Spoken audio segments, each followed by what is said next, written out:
ഇത് വെള്ളത്തിലിട്ടാൽ പൊന്തി കിടക്കുന്ന മരമാണ്. കാട്ടിൽ കാട്ടാന കുത്താത്തൊരു മരം ഉണ്ടെങ്കിൽ ഇത് മാത്രമേ ഉള്ളൂ.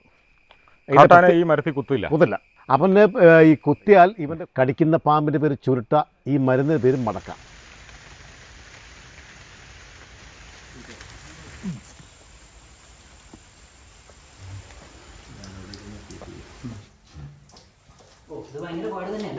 അതെ എല്ലാവർക്കും ഇതിനകത്ത് പ്രവേശിക്കാൻ പറ്റത്തില്ല. ക്ലോസ്ട്രോഫോബിയ ഉള്ള ആൾക്കാർക്കൊക്കെ ഇതിൻ്റെ ഉള്ളിൽ കയറി കഴിഞ്ഞാൽ അവർക്ക് വളരെ ഉണ്ടോ. ഹലോ, എല്ലാ കൂട്ടുകാർക്കും നമസ്കാരം. നമ്മളങ്ങനെ മറ്റൊരു യാത്രയിലാണ്. യാത്രയുടെ ഭാഗമായിട്ട് ഇന്നിപ്പോൾ ഉള്ളത് എറണാകുളം ഇടുക്കി ജില്ലകളുടെ അതിർത്തിയിലുള്ള നേരിമംഗലത്താണ്. നമ്മുടെ തൊട്ടുപുറകിലേക്ക് നോക്കിക്കഴിഞ്ഞാൽ ഇടുക്കിയെയും എറണാകുളത്തെയും തമ്മിൽ ബന്ധിപ്പിക്കുന്ന നേരിമംഗലം പാലം കാണാൻ സാധിക്കും. ഈ പാലത്തിനെയാണ് ഗേറ്റ് വേ ഓഫ് ഇടുക്കി എന്ന് വിശേഷിപ്പിക്കുന്നത്. അപ്പോൾ ഇന്നത്തെ നമ്മുടെ യാത്ര ഈ ഒരു ഭാഗത്തേക്ക് വരാനുള്ള പ്രധാന കാരണം നമ്മുടെ ഒരു സുഹൃത്തിൻ്റെ കല്യാണവുമായി ബന്ധപ്പെട്ടാണ് വന്നത്.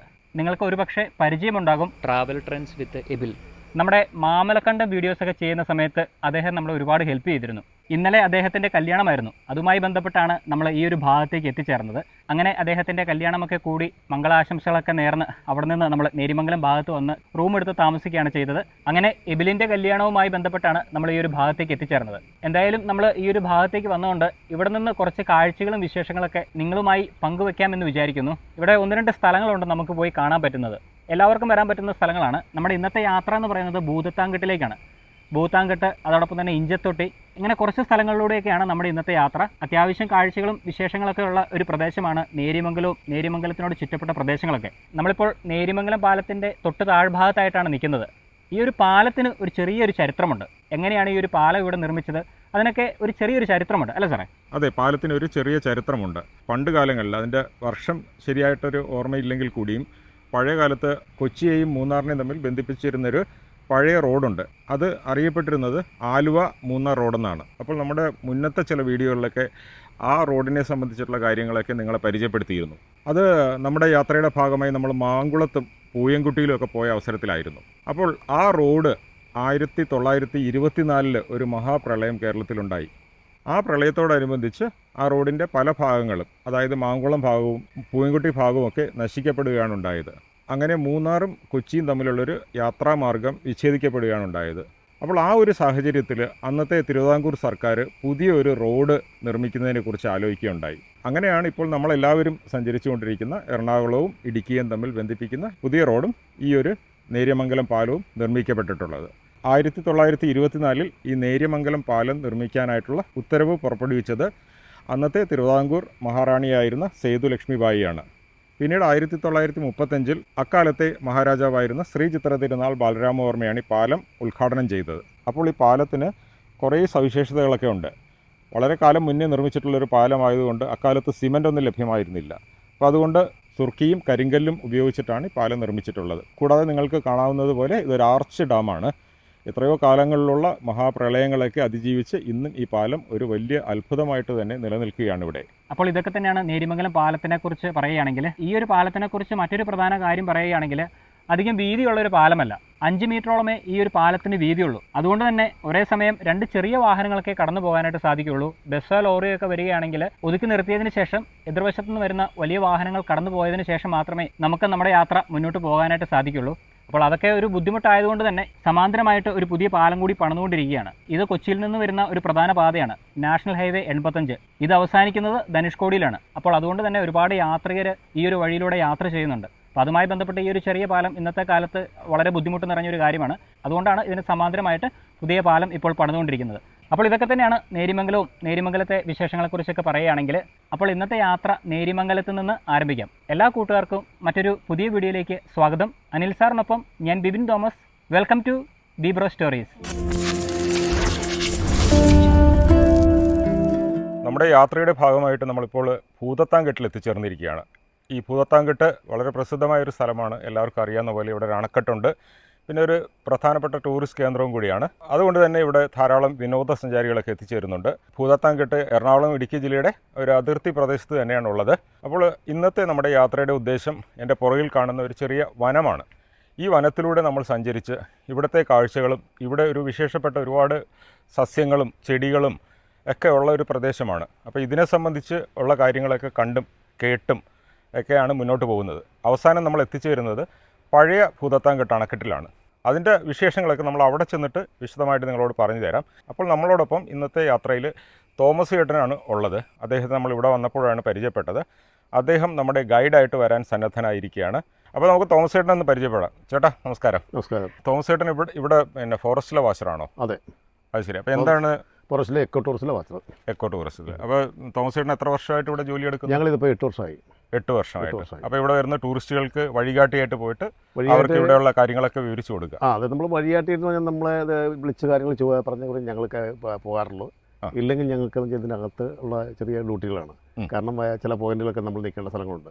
കാരണം ഈ വല്ലപ്പോഴും ചില മൃഗങ്ങളൊക്കെ പാസ് ചെയ്യുന്ന സ്ഥലങ്ങളുണ്ട്.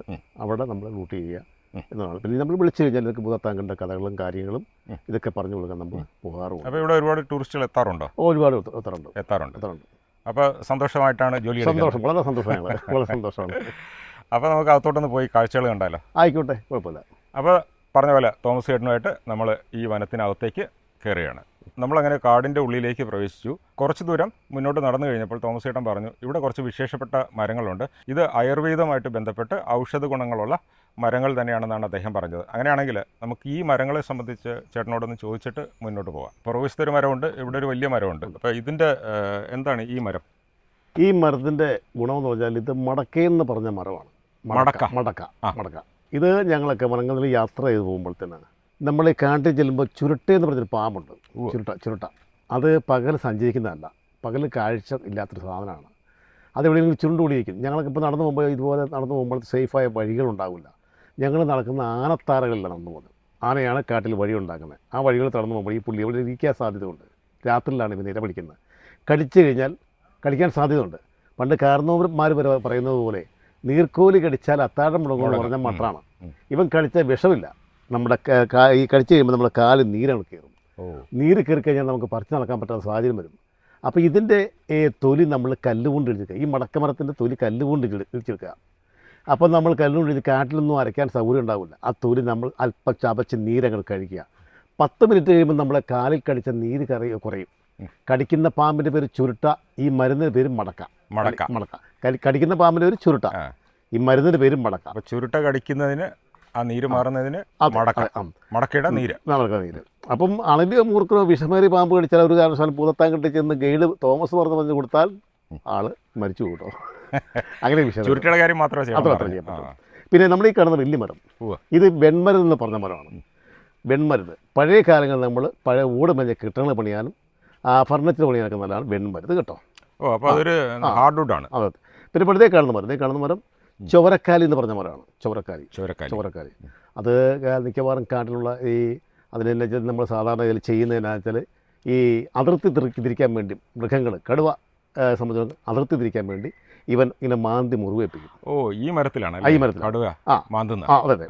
അപ്പോൾ മുറിവേൽപ്പിക്കുമ്പോൾ ഇതിനകത്തു നിന്ന് വരുന്ന ലാഭം കറ അത് ചുവന്നതായിരിക്കും. അത് പറയും, ചെല്ല് പറയും ചോര വരുന്ന മരം എന്നൊക്കെ പറയും. അല്ല, ഇത് ചുവരക്കാലി എന്ന് പറഞ്ഞ മരം കേട്ടോ. അത് ശരി, അതാണ് ഈ ഇതിൻ്റെ ഒരു പ്രത്യേകത.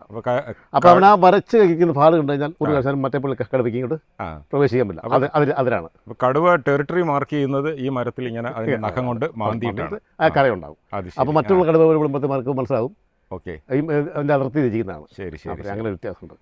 അപ്പോൾ നമുക്ക് ഇനി കുറച്ചുകൂടെ മുന്നോട്ട് പോകാം. കുറേ കാണാനുണ്ടല്ലോ അല്ലേ ഉള്ളിലോട്ട് പോകുമ്പോൾ? ഒത്തിരി. ഓക്കെ, അപ്പോൾ നമുക്ക് മുന്നോട്ട് നടക്കാം. ചേട്ടാ, ഈ കാടിൽ നമ്മളീ പോകുന്ന കാട് ഏത് ഫോറസ്റ്റ് ഡിവിഷൻ്റെ കീഴിലാണ്? ഇത് മലയാറ്റൂർ ഡിവിഷൻ തുണ്ടത്തിൽ റേഞ്ച്. അപ്പോൾ ഇതൊരു റിസർവ് വനം ആണോ? അതെ, നാച്ചുറൽ റിസർവ് വനം തന്നെ. അപ്പോൾ സ്വാഭാവികമായിട്ടും ഒരുപാട് മൃഗങ്ങളൊക്കെ ഉണ്ടാവും. അത്യാവശ്യം മൃഗങ്ങളൊക്കെ എന്തൊക്കെയാണ് ഉള്ളത് ഇവിടെ? ഇതിനകത്ത് പറഞ്ഞാൽ കൂടുതലും പറഞ്ഞാൽ നമ്മളെ മ്ലാവ്, പന്നി ഇങ്ങനെയുള്ള ഇതൊക്കെയാണ് കൂടുതലും ഉള്ളത്. പിന്നെ പോട്ട് നമ്മളിത് ഷോളയാറ് വനമൊക്കെ ആയിട്ട് കളക്റ്റായിട്ട് കിടക്കുന്ന മലക്കപ്പാറയൊക്കെ ആയിട്ട് കളക്റ്റായിട്ട് കിടക്കുന്നത്. അപ്പോൾ അത്യാവശ്യം മൃഗങ്ങളൊക്കെ തന്നെ വന്നു പോകും. വല്ലപ്പോഴേക്കും ആനയൊക്കെ വന്നു പോകും. ആനയൊക്കെ വന്ന് നമ്മളിവിടെ കാലത്തെ വന്ന് ഞങ്ങൾ ഇവിടെ വന്ന് ജീവനക്കാർ വന്ന് കയറി നോക്കി, അതായത് ചെക്ക് ചെയ്തിട്ട് ഇതിനകത്ത് യാതൊരു മൃഗങ്ങളും ഇല്ല എന്ന് ഉറപ്പ് വരുത്തി കഴിഞ്ഞാൽ ഞങ്ങളാളെ അത്ര സേഫായിട്ട് കൊടുത്തു കേട്ടോ. അപ്പോൾ അങ്ങനെ ഉണ്ടെങ്കിൽ അന്നത്തെ ദിവസം ടിക്കറ്റ് കൊടുക്കില്ല. അന്നത്തെ ടിക്കറ്റ് കൊടുക്കില്ല. ആളെയും കയറ്റില്ല. ക്ലോസ് ചെയ്ത് ഞങ്ങൾ അപ്പോൾ ഇവിടെ വരുന്ന ടൂറിസ്റ്റുകളുടെ സുരക്ഷിതത്വം ഉറപ്പാക്കും, അതാണ് ഉദ്ദേശിക്കുന്നത്.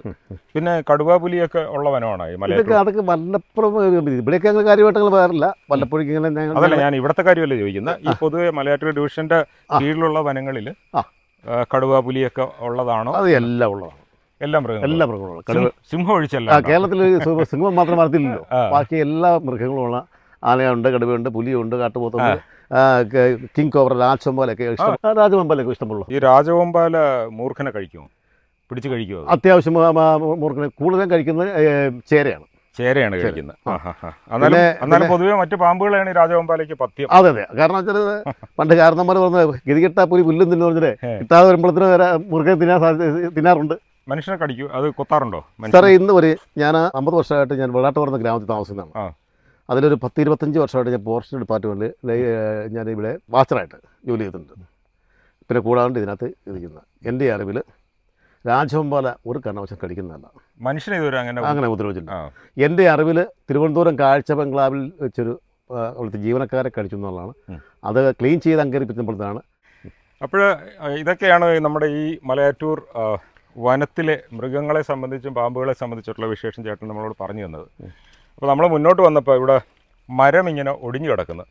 പൊതുവെ നമ്മൾ മനസ്സിലാക്കിയിട്ടുള്ളത് കാട്ടിലൂടെ ഇപ്പോൾ കാട്ടിൽ മഴയത്തൊക്കെ ഒടിഞ്ഞു വീഴുന്നതും പ്രായമായിട്ട് ഒടിഞ്ഞു വീഴുന്നതുമായിട്ടുള്ള മരങ്ങൾ ഫോറസ്റ്റ് ഡിപ്പാർട്ട്മെൻറ്റ് എടുക്കാറില്ല. ഇവിടെ കിടന്ന് അത് ചീഞ്ഞ് അഴുകി മണ്ണിന് വളമായി തീരുന്ന ഒരു പതിവാണ് ഇപ്പോൾ ഉള്ളതെന്നാണ് മനസ്സിലാക്കിയിട്ടുള്ളത്. ശരിയാണോ അത്? അത് ശരിയാണ്. അതുകൊണ്ടാണ് ഈ മരം ഇങ്ങനെ ഒടിഞ്ഞു കിടക്കുന്നത്. അതെ, അത് നമ്മളിപ്പോൾ ഈ വനത്തിൽ നമ്മൾ ഈ 65,000 ഹെക്ടർ വനമാണ്. എവിടെ? ഈ മലയാറ്റൂർ ഡിവിഷൻ. അപ്പം നമ്മൾ വെച്ചാൽ ഇതിൻ്റെ അടുത്ത അതിർത്തി മലക്കപ്പാറയാണ്. അപ്പോൾ ഇതിനകത്ത് ഇതുപോലുള്ള മരങ്ങൾ, ഉണങ്ങി നിൽക്കുന്ന മരങ്ങളും കിടക്കുന്ന മരങ്ങളും നമ്മൾ കട്ട് ചെയ്ത് വിറ്റ് നമുക്ക് ഒരു 10,000 കോടി രൂപ കിട്ടും. പിന്നെ വീണ് കിടക്കുന്ന മരത്തിനെ പറ്റി പ്രത്യേകമായിട്ട് കോമഡിയുണ്ട്. എന്താണ് കോമഡി?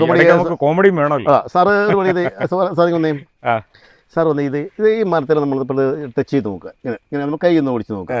കൈ ഒന്ന് ഓടിച്ച് നോക്കണം. നമ്മൾ ഇതെന്താ വെച്ചാൽ ഒരു 10-15 വർഷമായിട്ട് ഈ മരം ഇവിടെ കിടക്കുന്നതാണ്. ഇങ്ങനെ ഒടിഞ്ഞു വീണ് ഇതേ കാണുന്ന മരത്തിൻ്റെ മണ്ട ഒടിഞ്ഞു വീണ്.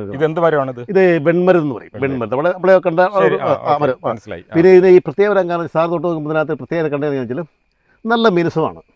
ഈ മിനുസം വരാൻ കാരണം എന്ന് വെച്ചാൽ ഞങ്ങൾ ആശാരിമാരെ വിളിച്ച് ചിന്തയിട്ട് മിനുസമായിരിക്കുന്നതല്ല. ഇവിടെ വരുന്ന എല്ലാ കപ്രസും കയറി ഇരുന്ന് നിരങ്ങി മിനുസമായതാണ്. അത് ശരി, അവർ ഇരുന്ന് മിനുസമാക്കിയത്. അങ്ങനെ ഒരു പ്രത്യേകത ഈ മരത്തിനുണ്ട്. സൗകര്യമാണല്ലോ ഇരിക്കാൻ സൗകര്യം. അപ്പോൾ ഇതാണ് തോമസ് ചേട്ടൻ പറഞ്ഞ കോമഡി. ഇനി നമുക്ക് മുന്നോട്ട് പോകുമ്പോൾ ഇനി ഒരുപാട് കാഴ്ചകളൊക്കെ കാണാനുണ്ട്. നമുക്ക് തോമസ് ചേട്ടനോട് ചോദിച്ചു പോവാം. തോമസ് ചേട്ടാ, ഒരുപാട് വള്ളിപ്പടർപ്പൊക്കെ ഉള്ള സ്ഥലമാണല്ലേ? അതെ. ഇതെന്ത് നല്ലൊരു വള്ളി കാണുന്നുണ്ട്. ഇതെന്ത് വള്ളിയാ? ആ വള്ളി ഒരു പ്രത്യേക വള്ളിയാണ് കേട്ടോ. ഇതല്ലേ ഈ കിടന്ന വള്ളി ഒരു പ്രത്യേകത വെച്ചാൽ നമ്മൾ എന്താണ് അതിൻ്റെ? അതിന് പറഞ്ഞാൽ ഞങ്ങൾ ഇത് സാധാരണ നമ്മൾ കാട്ടിലൊക്കെ പോകുമ്പോൾ നമ്മൾ വേനൽക്കാലം ആകുമ്പോൾ നമുക്ക് എന്ത് വെച്ചാൽ നമ്മൾക്ക് ബോട്ടിലൊക്കെ വെള്ളം കൊണ്ടുപോകും, കുപ്പിക്കകത്ത് വെള്ളം കൊണ്ടുപോകും. അത് നമ്മൾ അപ്രതീക്ഷിതമായിട്ട് തീർന്നു പോയപ്പോൾ പിന്നെ പുഴയടുത്തില്ല, തോടടുത്തില്ല. അപ്പോൾ നമുക്ക് വെള്ളം കുടിക്കാൻ ദാഹിക്കുക. ഞങ്ങൾ ഈ ഡ്യൂട്ടിക്ക് പോകുമ്പോൾ നമ്മുടെ കയ്യിൽ എപ്പോഴും ആയുധം കയ്യിലുണ്ടാവും, ഒരു വെട്ടുകത്തി ഉണ്ടാവും. അപ്പോൾ നമ്മൾ ഈ കാണുന്ന വള്ളി ഇങ്ങനെ കട്ട് ചെയ്ത് കഴിയുമ്പോൾ വെള്ളം അതിനകത്ത് ഇട്ടിട്ട് ഇങ്ങനെ ചാടിക്കൊണ്ടിരിക്കും. നമ്മുടെ കയ്യിലുള്ള ബോട്ടിൽ ഇങ്ങനെ വെച്ച് കൊടുക്കും, കുപ്പി അങ്ങ് വെച്ച് കൊടുക്കുക. അപ്പോൾ ആ കുപ്പി നിറഞ്ഞ് കഴിയുമ്പോൾ നമ്മൾ ആ വെള്ളം എടുത്ത് കുടിക്കുകയാണ്. കുടിച്ചു കഴിഞ്ഞാൽ അത് കാട്ടിലുള്ള ഔഷധങ്ങളെയാണ് ഈ വള്ളി. ഈ വള്ളിയുടെ പേരാണ് പുല്ലാന്തി വള്ളി. അപ്പോൾ നമ്മൾ കാട്ടിൽ വെള്ളം തീർന്നു പോയാൽ സംഭവിച്ചു കഴിഞ്ഞാൽ പറ്റി കഴിഞ്ഞാൽ നമ്മൾ ഇതുപോലെ പുല്ലാന്തി വള്ളി കുടിക്കുക. ഇത് നമ്മുടെ ബോട്ടിലെന്ന് വെച്ചോ, ഒരു ഇല കൂട്ടി നമ്മൾ കുമ്പിള് കൂട്ടി വെള്ളം പിടിച്ചിട്ട് കഴിക്കാം. അപ്പോൾ കാട്ടിൽ നമ്മൾ പെട്ടുപോയാൽ നമ്മൾക്കൊരു ജീവൻ രക്ഷ പിടിവള്ളിയാണ് വെള്ളം കുടിക്കാൻ. അതൊരു പുതിയ അറിവാണ്. അപ്പോൾ നമ്മൾ ഈ കാടുമായിട്ട് ബന്ധപ്പെട്ട് ഈ വനത്തിനുള്ളിൽ പ്രവേശിക്കുമ്പോൾ നമ്മുടെ വനം എന്ന് പറഞ്ഞാൽ ഒരു ജൈവ വൈവിധ്യം നിറഞ്ഞൊരു പ്രദേശമാണ്. അപ്പോൾ നമുക്കറിയാത്ത ഒരുപാട് നിഗൂഢതകൾ ഒളിപ്പിച്ചിട്ടുള്ളതാണ് വനപ്രദേശങ്ങളൊക്കെ. അദ്ദേഹത്തെ പോലെ തോമസ് ചേട്ടനെ പോലെയുള്ള അറിവുള്ളവരുമായിട്ട് പോകുമ്പോൾ നമ്മൾ ഇതുവരെ കേട്ടിട്ടും കണ്ടിട്ടും ഇല്ലാത്ത കാര്യങ്ങൾ മനസ്സിലാക്കാൻ സാധിക്കും. അപ്പോൾ ഇങ്ങനെ മനസ്സിലാക്കി രസകരമായി നമുക്ക് മുന്നോട്ട് വീണ്ടും പോകാം. നമ്മളിങ്ങനെ നടന്നു വന്നപ്പോഴേ ഇവിടെ ഒരു മരം ചൂണ്ടിക്കാട്ടി തോമസ് ചേട്ടൻ പറഞ്ഞു ഈ മരത്തിന് എന്തോ ഒരു പ്രത്യേകതയുണ്ട്, ഒരു സവിശേഷത ഉണ്ടെന്ന് പറഞ്ഞു. ചോദിക്കാം അദ്ദേഹത്തോട്. ചേട്ടാ, ഇതെന്താണ് ഈ പറഞ്ഞ മരം എന്താണ്? അതെ, ഇത് നമ്മൾ പഴയ കാലങ്ങളിൽ ഒറ്റ വെള്ളം നിർമ്മിക്കുന്ന മരമാണ്. ഒറ്റ വള്ളം മഞ്ചി ഒറ്റ വെള്ളം നിൽക്കാൻ 180 വയസ്സ് പ്രായമുള്ള മരമാണ് നിൽക്കുന്നത്. ആ മരത്തിൻ്റെ പേര് ഇലവെന്ന് പറയും. ഇലവ് കേട്ടോ. ഇതുപോലുള്ള മരങ്ങളാണ് തേൻ കൂട് കൂട്ടുന്നത്. ഇതിൻ്റെ ഏത് ചില്ലക്കമ്പുകളിൽ തേൻ ഇരുന്നാലും ആദിവാസികൾ പോയി എടുക്കും. അത് നമുക്ക് നാട്ടുകാർക്ക് ഇപ്പോൾ തേൻ കാട്ടിലെ ഒരു സാധനം ഉൽപ്പന്നങ്ങൾ കാട്ടിലെ ഉൽപ്പന്നങ്ങളൊന്നും എടുക്കാൻ നമുക്ക് അനുവാദമില്ല. തേൻ, തെള്ളി ഇങ്ങനെയുള്ള സാധനങ്ങൾ എടുക്കാൻ നിയമമില്ല ആദിവാസികൾക്കാണ്. അപ്പോൾ ഏത് ചില്ലക്കമ്പളികളിൽ നിന്നും തേൻ അവരെടുക്കും. നല്ല തൊലിക്കട്ടിയുള്ളവർ. അപ്പോൾ ആദിവാസികൾ അതിൻ്റെ ഏത് ചില്ലയിരുന്നാലും എടുക്കുമെന്ന് പറഞ്ഞാൽ അപ്പോൾ അത് ഒടിയത്തില്ല. ഇല്ല. അപ്പോൾ കേട്ടല്ലോ, ഇതാണ് ഇലവിൻ്റെ വിശേഷങ്ങൾ. ഒറ്റ തടിയിൽ തീർത്ത വള്ളം ഉണ്ടാക്കാനായിട്ട് നമ്മൾ ഉപയോഗിക്കുന്ന ഒരു മരമാണ് ഇലവ്. നമ്മൾ ഈ കാണുന്ന ഈ മരത്തിന് 180ഓളം വർഷം പഴക്കമുണ്ടെന്നാണ് തോമസ് ചേട്ടൻ പറഞ്ഞത്. മറ്റു വിശേഷങ്ങളൊക്കെ അദ്ദേഹം പറഞ്ഞല്ലോ. ബാക്കി കാഴ്ചകൾ കാണാനായിട്ട് ഇനി നമ്മൾക്ക് മുന്നോട്ട് പോകാം. നമ്മളങ്ങനെ മുന്നോട്ട് വന്നപ്പോൾ ഇവിടെ ഒരു മരം കണ്ടു. ആ മരത്തിന് ഒരു പ്രത്യേക രീതിയിൽ തൊലി ചെത്തി മാറ്റിയിരിക്കുകയാണ്. അതെന്തുകൊണ്ടാണ് അങ്ങനെ തൊലി ചെത്തി മാറ്റിയതെന്ന് നമുക്ക് തോമസ് ചേട്ടനോട് തന്നെ ചോദിക്കാം. അതെന്താണ് ആ ഒരു മരം ഇങ്ങനെ ഒരു കണക്കിൽ അത് തൊലി മാറ്റിയിരിക്കുന്നത്? അത് തൊലി മാറ്റിക്കുന്നതിൻ്റെ കാരണം വരുന്നില്ല സാറേ. ഈ അടുത്ത കാലത്തേക്ക് നമ്മൾ ഈ മറ്റ് മരങ്ങളുടെ ഇടയിൽ ഈ മരം നിന്നാൽ മറ്റു മരങ്ങളൊക്കെ ഉണങ്ങിപ്പോകുന്നൊരു സംവിധാനം ഈ മരത്തിൻ്റെ പേരെന്താ? ഈ മരത്തിൻ്റെ പേര് മഞ്ഞക്കൊന്ന എന്ന് പറയും. മഞ്ഞക്കൊന്ന. ഞാൻ കേട്ടിട്ടുണ്ട്. മഞ്ഞക്കൊന്ന വലിയ പ്രശ്നമാണ്. അതെ, മഞ്ഞക്കൊന്ന. അപ്പോൾ എന്ന് വെച്ചാൽ ഇതിൻ്റെ മഞ്ഞക്കൊന്ന പേര് പറയാൻ ഇതിൻ്റെ പൂ നല്ല മഞ്ഞയായിരിക്കും. വയനാടൊക്കെ ഉണ്ടല്ലോ. വയനാടൊക്കെ ഉണ്ട്. അപ്പോൾ ഈ കാണുന്ന ചെടികളൊക്കെ ഉണ്ടല്ലോ, ഇതെല്ലാം നമ്മളത് വെട്ടി നശിപ്പിച്ച് കളഞ്ഞിരിക്കുന്നതാണ്. ഇത് ഇത്ര വലിയ മരമായതുകൊണ്ട് നമ്മളത് ഉണക്കി കളയാണ്ട് ശ്രമിച്ചിരിക്കുന്നതാണ്. അപ്പോൾ ആ തൊലി എത്തിയിട്ടാണ്. അപ്പോൾ അത് ഫോറസ്റ്റ് ഡിപ്പാർട്ട്മെന്റ് ഒരു പോളിസിയാണല്ലേ ഈ മഞ്ഞക്കൊന്ന ഉണക്കി കളയുക. കാരണം വെച്ചാൽ മറ്റുള്ള മരങ്ങൾക്ക് കേടുവരുത്തുക. വെള്ളമൊക്കെ ഊറ്റിയെടുക്കും. മറ്റു വെള്ളം ഊറ്റിയെടുക്കും. വ്യാപകമായി പടർന്നു കഴിഞ്ഞിട്ട് മറ്റുള്ള മരങ്ങൾ ഉണങ്ങിപ്പോവാണ്. വലിയ മരത്തിൽ. പക്ഷേ അത് ഭംഗിയാണല്ലേ, പൂത്തിരിക്കുമ്പോൾ. നമ്മൾ ആ തിരുനെല്ലി സൈഡ്, വയനാട് തിരുനെല്ലിയിലൊക്കെ പോകുമ്പോൾ മഞ്ഞക്കൊന്ന ഒരുപാട് കാണാനുണ്ട്. അതൊരു വലിയ പ്രശ്നമാണെന്ന് അവിടെ ഇങ്ങനെ വാർത്ത കേട്ടിട്ടുണ്ട്. മറ്റേ കണിക്കൊന്നയല്ല, ഇത് മഞ്ഞക്കൊന്ന. നമ്മൾ കുറച്ച് മുന്നോട്ട് വന്നപ്പോൾ നേരത്തെ ഒരു പുല്ലാന്തി വള്ളിയെക്കുറിച്ച് നിങ്ങളോട് പറഞ്ഞിരുന്നല്ലോ. അതേപോലെ മറ്റൊരു വള്ളി ഇവിടെ കാണുകയാണ്. അപ്പോൾ ഞാൻ ആദ്യം പുല്ലാന്തി വള്ളിയാണെന്നാണ് വിചാരിച്ചത്. അപ്പോൾ തോമസ് ചേട്ടൻ പറയുന്നത് പുല്ലാന്തി വള്ളിയല്ല, ഇത് മറ്റേതോ വള്ളിയാണ്. ചോദിക്കാം നമുക്ക് അദ്ദേഹത്തോട്. എന്താ ചേട്ടാ ഇത്? ഈ വള്ളി എന്ന് പറഞ്ഞാൽ നമ്മൾ പഴയ കാലങ്ങളിൽ നമ്മൾ തേച്ച് കുളിക്കാനിരിക്കുന്ന ഇഞ്ചയാണ്. ഇഞ്ച എപ്പോഴും നമ്മൾ ഇഞ്ച തേച്ച് കുളിക്കുന്നത് നല്ലതാണ്. ഇതിങ്ങനെ ഇവിടെ കട്ട് ചെയ്തിട്ട് നമ്മൾ അത് വെട്ടി കത്തിക്കൊണ്ട് നമ്മൾ വെട്ടിയെടുത്തിട്ട് നമ്മൾ ഈ കല്ലിലേക്ക് വെച്ചിട്ട് ചർച്ച് അതിനുശേഷം ആയുധം നമ്മൾ അതിനുവേണ്ടി തന്നെ ഒരു ആയുധം മരം കൊണ്ടുണ്ടാക്കണം. കമ്പുകളൊക്കെ ഉണ്ട്. അതിനെ ചല്ലി പണ്ട് കാരണന്മാർ പറഞ്ഞ പോലെ ഇഞ്ച ചല്ലുന്ന പോലെ തല്ലി ചതക്കിയാന്ന് പറഞ്ഞില്ലേ, ഇഞ്ചപ്പരുവാക്കി തല്ലി ഇഞ്ചപ്പരുവാക്കും. അപ്പോൾ എന്ന് പറഞ്ഞാൽ ആ പരുവത്തിലാക്കി എടുക്കുമ്പോൾ അത് നൈസാകും. നൈസായി കഴിയുമ്പോൾ നമുക്ക് തേച്ച് കുളിക്കാൻ പറ്റും. നമ്മുടെ ശരീരത്തെ എപ്പോഴും ഇഞ്ച തേച്ച് കുളിക്കുന്നത് നല്ലതാണ്. ഇപ്പോൾ ഭാര്യ ഭർത്താവിനോട് പറയും തേച്ച് കുളിക്കാൻ എന്തിനും മേടിച്ചോ, കൃത്രിമ ചേരി മേടിച്ചുകൊണ്ട് വരും. അത് 2 ദിവസം കഴിയുമ്പോൾ ചൂണ്ടി വെക്കും. ഈ ഇഞ്ച നമ്മൾ ഏത് കടയിൽ ചെന്ന് ആയുർവേദ മെഡിസിൻ കടയിൽ ചെന്ന് ചോദിച്ചാൽ നമുക്കിത് കിട്ടും. 1 കിലോ ഇഞ്ചയ്ക്ക് 150 രൂപയാണ്. അത് 1 കിലോ മേടിച്ചാൽ നമ്മുടെ കുടുംബത്തിൽ നമ്മുടെ വീട്ടിൽ ഒരു മാസം 1.5 മാസം ഈ നമ്മുടെ ശരീരത്തിൽ ചെറിയ ചെറിയ രോഗത്തിൻ്റെതായ അണുക്കളൊക്കെ ഉണ്ടെങ്കിലും ഈ ഇഞ്ച തേച്ച് കുളിക്കുമ്പോൾ മാറി കിട്ടും. അപ്പോൾ പഴയകാലത്ത് പയറുപൊടിയും ഇഞ്ചയൊക്കെ അതെ. അപ്പോൾ അതായത് ഇത് ഇതിപ്പോൾ നമുക്ക് കളക്ട് ചെയ്യാൻ നിയമം. ചെറുപ്പത്തിൽ ഞാനിത് ചെയ്തിട്ടുണ്ട്. അന്ന് ഞങ്ങളിത് ചെയ്യുമ്പോൾ തന്നെ 1 കിലോ ഇഞ്ച കൊണ്ട് കൊടുത്തു കഴിഞ്ഞാൽ ഒരു 10-50 രൂപ കാശ് കിട്ടും. കാശ് ഒരു 10-20 കിലോ ഇഞ്ച പണിയാൻ പറ്റും. ഇപ്പം ഞാൻ ആദ്യം പറഞ്ഞു, നമുക്ക് കാട്ടിൽ ഒരു ഉൽപ്പന്നങ്ങൾ നമുക്ക് നാട്ടുകാർക്ക് ചെയ്യാൻ പറ്റില്ല, ആദിവാസികൾക്ക് മാത്രമേ ചെയ്യാൻ പറ്റുള്ളൂ. അപ്പോൾ ഇതിൻ്റെ പേര് തേച്ച് കുളിക്കുന്ന ഇഞ്ച. അപ്പോൾ ഇതാണ് നമ്മളെയൊക്കെ ഇഞ്ചപരുവമാക്കിയ ഇഞ്ചയുടെ വള്ളി. ഇഞ്ചവള്ളിയൊക്കെ കണ്ടതിന് ശേഷം കുറച്ചുകൂടെ മുന്നോട്ട് വന്നപ്പോൾ ഇവിടെ ഒരു കറിവേപ്പിൻ്റെ മരം പോലെ ഒരു മരം കാണാൻ പറ്റി. ഈ മരത്തിൻ്റെ പ്രത്യേകത എന്താണെന്ന് തോമസ് ചേട്ടനോട് തന്നെ ചോദിക്കാം. ചേട്ടാ പറഞ്ഞോളൂ, ഈ മരം എന്താണ്? ഇത് സാർ ഞങ്ങൾ ഇപ്പം ടൗണിലൊക്കെ നമ്മൾ ഇപ്പോൾ ഈ ജൂൺ ജൂലൈ മാസം തന്നെ തൈകൾ വിൽക്കും. തൈകൾ വിൽക്കുമ്പോഴത്തേക്കിന് തേക്കിൻ തൈ, മഹാഗണി തൈ, മണിമരത്തിൻ്റെ തൈ, ആ കൂടെ നമ്മൾ കച്ചവടക്കാർ തരുന്നൊരു തൈയുണ്ട്. ദേവദാരുവാന്ന് പറഞ്ഞ് തരും.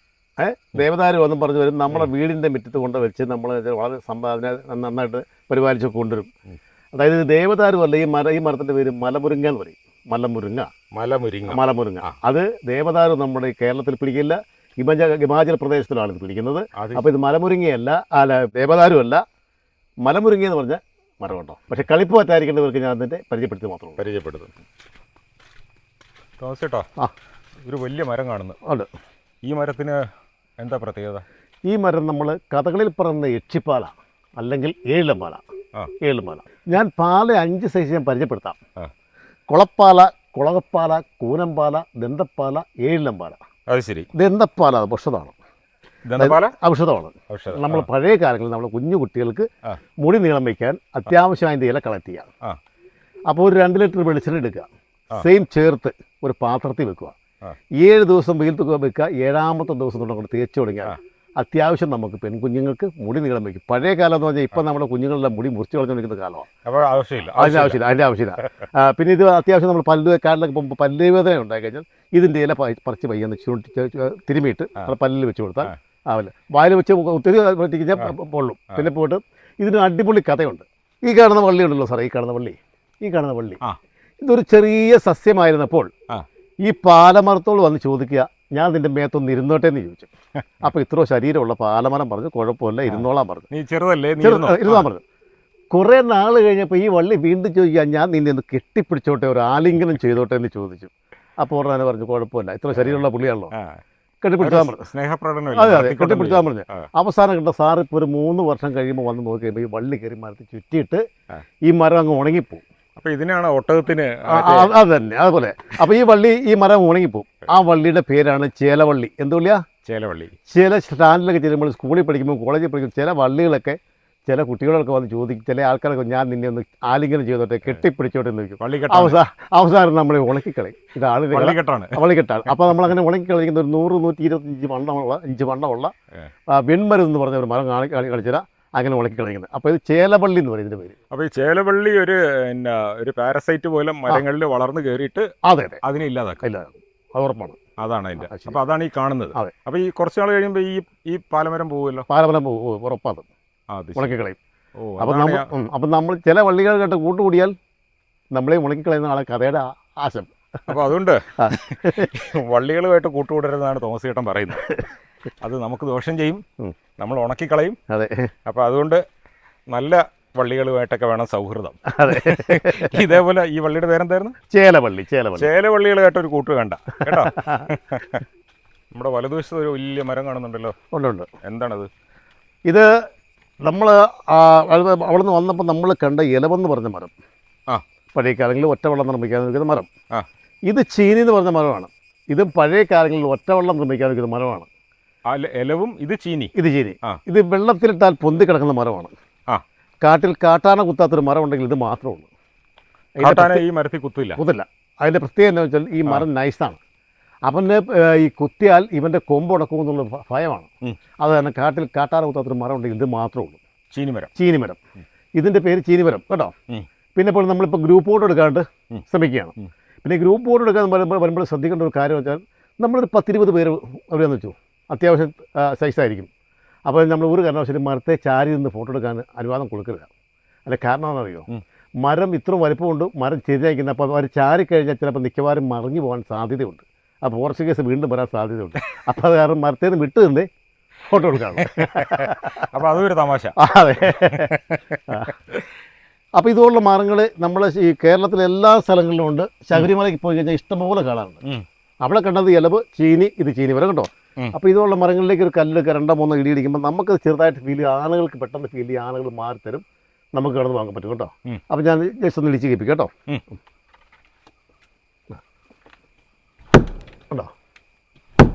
ഉണ്ടോ? ഇത് ഭയങ്കര മുഴക്കമാണല്ലോ. അതെ. ഈ സൗണ്ട് കേൾക്കുമ്പോൾ ആളുകൾ പെട്ടെന്ന് മാറിത്തരും. ഇവർക്ക് പേടിയാണ്. മാറിത്തരും, നമുക്ക് കടന്നു പോകാൻ പറ്റും. അപ്പോൾ ഇതൊരു രസകരമായ അറിവാണ്. ക്യാമറയിൽ ഇത് എത്രത്തോളം പിടിച്ചിട്ടുണ്ടെന്ന് അറിയത്തില്ല. ചേട്ടൻ അതിലൊരു കല്ലെടുത്ത് അടിച്ചപ്പോഴേ നല്ലൊരു ഒച്ചയാണ് കേട്ടത്. മൊത്തം ഒരു നല്ല മുഴക്കമായിരുന്നു. ഇതിപ്പോൾ നമുക്ക് ചെറിയ കല്ലായതുകൊണ്ടാണ്. മുഴുത്തവരാണ് നമുക്ക് ചില ഇടിച്ചാൽ സൗണ്ട് ചില കിട്ടും. ഈ ഒരു ഒച്ച കേട്ട് കഴിഞ്ഞാൽ സ്വാഭാവികമായിട്ട് ആനയൊക്കെ ഉണ്ടെങ്കിൽ തീർച്ചയായിട്ടും മാറിപ്പോകും. തോമസ് ചേട്ടാ, അതോ നമ്മൾ മുന്നേ വന്നപ്പോൾ ഒരു മരം അവിടെ ചേട്ടൻ പറഞ്ഞില്ലേ കപ്പിൾസ് ഒക്കെ ഇരുന്ന് നല്ല മിനുസമായിരുന്നു. അതെ. ഈ മരത്തിന് അത്ര മിനുസം കാണുന്നില്ല. ഇവിടെ കപ്പിൾസ് ഇരിക്കാറില്ലേ? ഇതിനെ പ്രത്യേകം അറിയോ സാറേ? അവിടെ നിന്നാണ് പറഞ്ഞു കഴിഞ്ഞാൽ 15 വയസ്സിന് മേളിലും 30 വയസ്സിന് മേളിൽ താഴെയുള്ള കുഞ്ഞുങ്ങളാണ് അവിടെ ഇരിക്കുന്ന കപ്പിൾസ്. ഇത് 30 തൊട്ട് 60 വയസ്സ് പ്രായമുള്ള കപ്പിൾസ് ഇരിക്കുന്നതാണ്, ഇടക്കപ്പിൾസ് ഇരിക്കുന്ന. അവരെ സംബന്ധിച്ചോളം നമ്മൾ അങ്ങനെ ഇരിക്കുക. ഈ ജോഡി കപ്പിൾസ് രണ്ടുപേരും 30 തൊട്ട് 60 വയസ്സ് പ്രായമുള്ളവർ ഇങ്ങനെ ഇരിക്കുക. അവരെ സംബന്ധിച്ച് വലിയ കാര്യമായിട്ടൊന്നും പറയാൻ കാണില്ല. അപ്പോൾ അങ്ങനെ ഇരിക്കുമ്പോൾ അങ്ങോട്ട് നിരങ്ങി പോകേണ്ട കാര്യമില്ല. അപ്പോൾ അവിടെ തന്നെ ഇരിക്കുള്ളൂ. അതുകൊണ്ടാണ് മിനുസില്ലാത്തത്. അത് ശരി.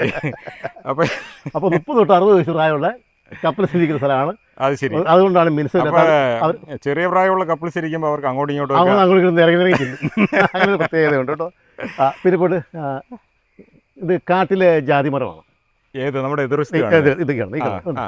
എന്താണ് അതിന് പ്രത്യേകം അറിയോ? ആ. ഒരു കാരണവശാലും ജാതി കായ എന്ന് പറഞ്ഞാൽ നമ്മൾ കായ നമുക്ക് ഉപയോഗിക്കാൻ പറ്റില്ല. ആ. നമ്മുടെ നാട്ടിലെ ജാതിക്ക നമുക്ക് ഉപയോഗിക്കാം. ഉം. ഇതിൻ്റെ പൂവാണ് പത്തിരിപ്പൂ എന്ന് പറയും. ഉം.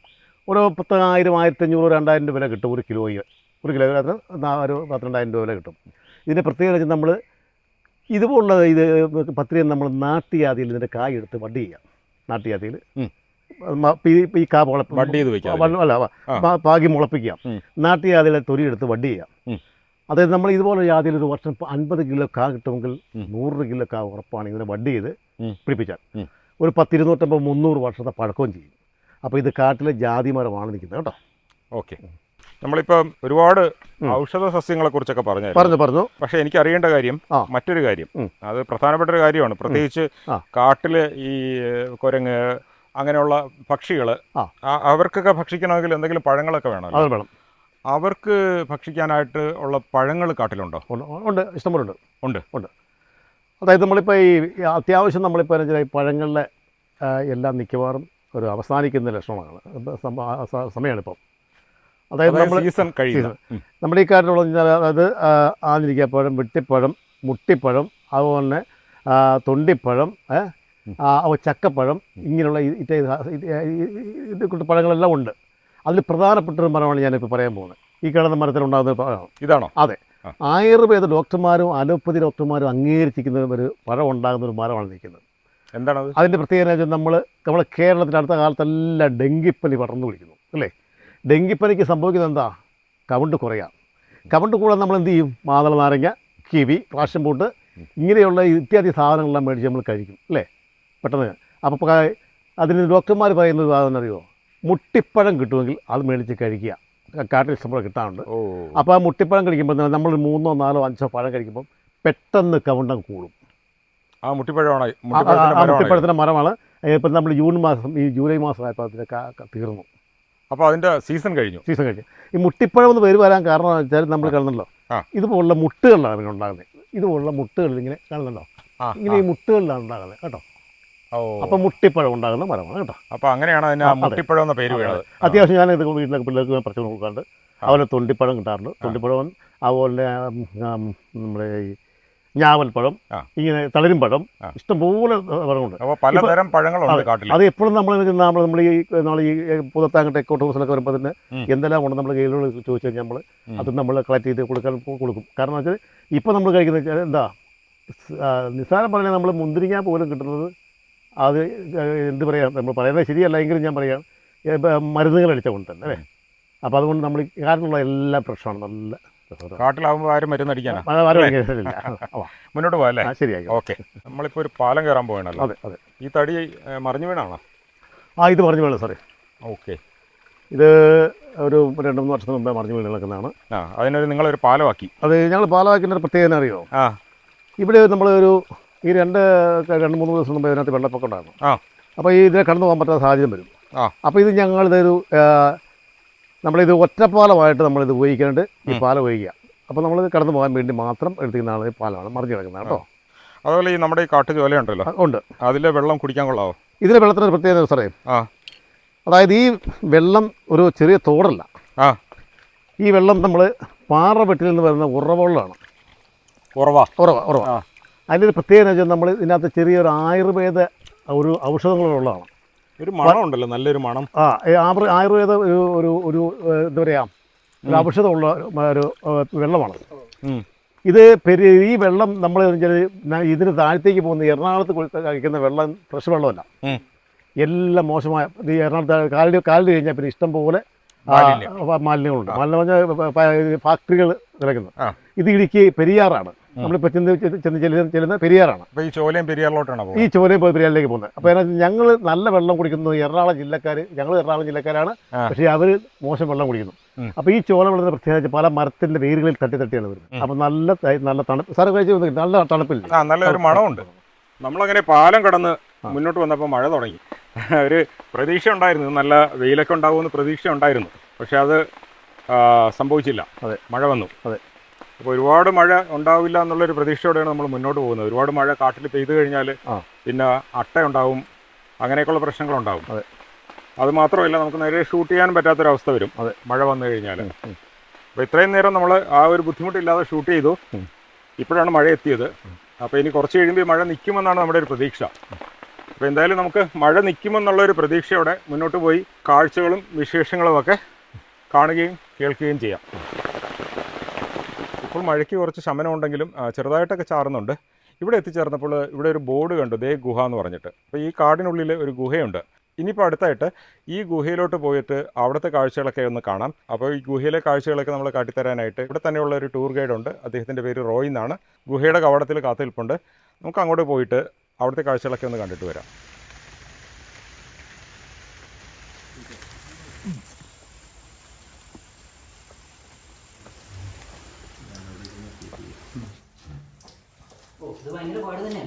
അതെ അതെ. എങ്ങനെയുണ്ട് ഗുഹ? ഇവിടെ എത്തുമ്പോൾ മാത്രമേ നമുക്ക് തല ഉയർത്തി നിൽക്കാൻ പറ്റൂ. പിന്നെ വേറൊരു ഭാഗ്യമുണ്ട്, നമുക്ക് പൊക്കമില്ലാത്തതിൻ്റെ ഒരു ഗുണം ഇവിടെ. ആരടി പൊക്കമുള്ളതെങ്കിൽ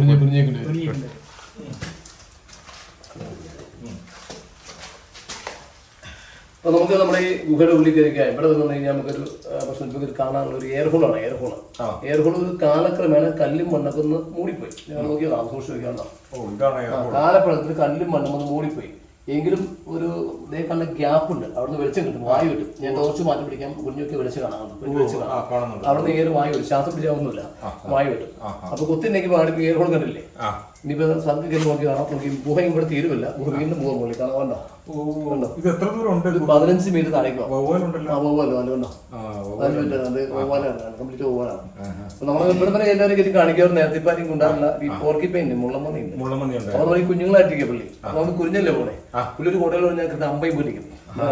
ഞാൻ പീലി കാണിച്ചതാ, പീലി അമ്പയ മുള്ളൂരിക്കും. അതുകൊണ്ട് ഇവിടെ കയറ്റി കാണിക്കുന്നത് ഗുഹയിൽ തോന്നാൻ വേണ്ടിയാണ് കയറി കാണാൻ പറഞ്ഞത്. എന്നതൊരു പൊത്തല്ലേ നിൽക്കുക. അതല്ല, ഗുഹയിൽ കാണാൻ വേണ്ടി അറിയാൻ വേണ്ടിയാണ് കയറി വരാൻ പറയുന്നത്. അപ്പൊ കയറി കാണിച്ചില്ല, കണ്ടിട്ട് പോകണം ഗുഹയാണ്. എന്നിട്ട് ഫോട്ടോ ഒക്കെ ചെയ്യാം. ഫോട്ടോ ഒക്കെ പോയിട്ട് ഗുണാക്കേന്ന് പറയും ചെയ്യാം. ഇല്ലല്ലോ. അപ്പോൾ നമ്മൾ ഈ ഗുഹയ്ക്കകത്ത് കയറി കുറച്ച് ശ്രമകരമാണ് കയറി വരാനായിട്ട്. തുടക്കത്തിൽ നമ്മൾ കുനിഞ്ഞ് കയറണം. പിന്നെ ഒരിടത്ത് എത്തിക്കഴിഞ്ഞാൽ നമുക്ക് നിവർന്ന് നിൽക്കാൻ പറ്റും. ആവറേജ് പൊക്കമുള്ളവർക്ക് നിവർന്ന് നിൽക്കാൻ പറ്റും. നമ്മൾ ഇരിക്കുന്നതിന് പുറകിലായിട്ടൊരു എയർ ഹോള് എന്ന് പറയാം. പുറത്തുനിന്ന് വായുവും വെളിച്ചവും വരുന്ന ഒരു ചെറിയൊരു ഹോള് ഇവിടെ കാണുന്നുണ്ട്. അപ്പോൾ അതുകൊണ്ട് ഇതിനകത്ത് കയറി കഴിഞ്ഞാൽ അത് റിസ്ക് ഇല്ല. അതുപോലെ തന്നെ റോയ് നമ്മൾ നേരത്തെ പറഞ്ഞ പോലെ ഇതിൻ്റെ ഉള്ളിലേക്ക് പോകുമ്പോൾ നമുക്ക് വവ്വാലുകളെ കാണാം. അപ്പോൾ നമ്മൾ ടോർച്ച് അടിച്ച് നോക്കുമ്പോൾ വവ്വാലുകളെ കണ്ടു. പിന്നെ റോയ് പറഞ്ഞത് ഇവിടെ മുള്ളമ്പന്നി ഉണ്ടെന്നാണ്. അപ്പോൾ അതുകൊണ്ട് ഒരുപാട് ദൂരം നമ്മൾ പോകേണ്ട കാര്യമില്ല. പോയാൽ ചിലപ്പോൾ റിസ്ക് ആണ്. മുള്ളമ്പന്നിയൊക്കെ ഉണ്ടെങ്കിലും മുള്ള് അത് കുടഞ്ഞ് നമ്മുടെ ദേഹത്ത് പറ്റിച്ച് ഇടാനുള്ള സാഹചര്യമുണ്ട്. പിന്നെ വേറൊരു കാര്യം, എല്ലാവർക്കും ഇതിനകത്ത് പ്രവേശിക്കാൻ പറ്റത്തില്ല. ക്ലോസ്ട്രോഫോബിയ ഉള്ള ആൾക്കാർക്കൊക്കെ ഇതിൻ്റെ ഉള്ളിൽ കയറി കഴിഞ്ഞാൽ അവർക്ക് വളരെ വിമിഷ്ടമൊക്കെ വരാൻ സാധ്യതയുണ്ട്. കാരണം വെച്ചാൽ വളരെ ഒരു ഇടുങ്ങിയ സ്പേസ് ആണ്. സ്വാഭാവികമായിട്ട് അവർ കയറില്ല, അത് തന്നെയാണ് ഉള്ളത്. എന്നാലും അങ്ങനെയുള്ള ആൾക്കാർ ഇതിനകത്തോട്ട് കയറാതിരിക്കാൻ ശ്രമിക്കുക.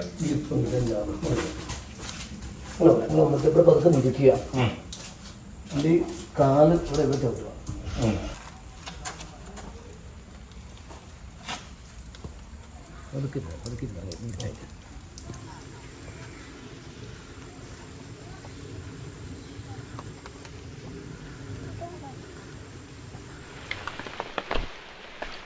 നമ്മളങ്ങനെ പേടിച്ചതുപോലെ മഴ അധികം നിന്നില്ല. ഇതാ മഴ തോർന്നു, വെയിൽ വന്നു.